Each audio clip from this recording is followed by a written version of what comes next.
নয়াদিল্লির সাথে বাণিজ্য সমঝোতার ঘোষণায় ডোনাল্ড ট্রাম্প প্রশাসন ভারতের একটি মানচিত্র প্রকাশ করেছে। এতে পুরো কাশ্মীরকেই দেখানো হয়েছে ভারতের অংশ হিসেবে। শুধু তাই নয়, ওই মানচিত্রে রয়েছে আকসাই চায়না। এরপরই বিতর্ক শুরু হয়েছে। ট্রাম্প কি পাকিস্তান এবং চায়নাকে টার্গেট করে কোনো বার্তা দিলেন?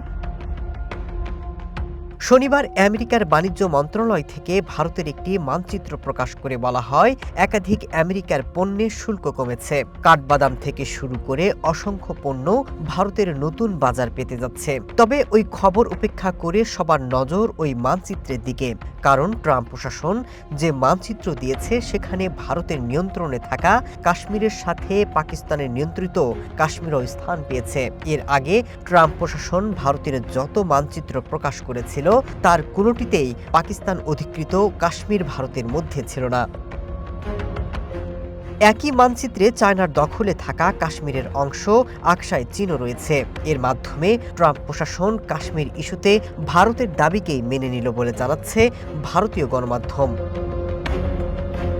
গেল বছর যখন সীমান্ত উত্তেজনা চলছিল, তখনই ট্রাম্প কাশ্মীর সমস্যা নিয়ে ভারত এবং পাকিস্তানের মধ্যে আলোচনার প্রস্তাব দেয়। কিন্তু ভারত স্পষ্টভাবে জানিয়ে দিয়েছিল কাশ্মীর দ্বিপাক্ষিক সমস্যা এবং তারা চায় না আন্তর্জাতিক মহল এতে হস্তক্ষেপ করুক।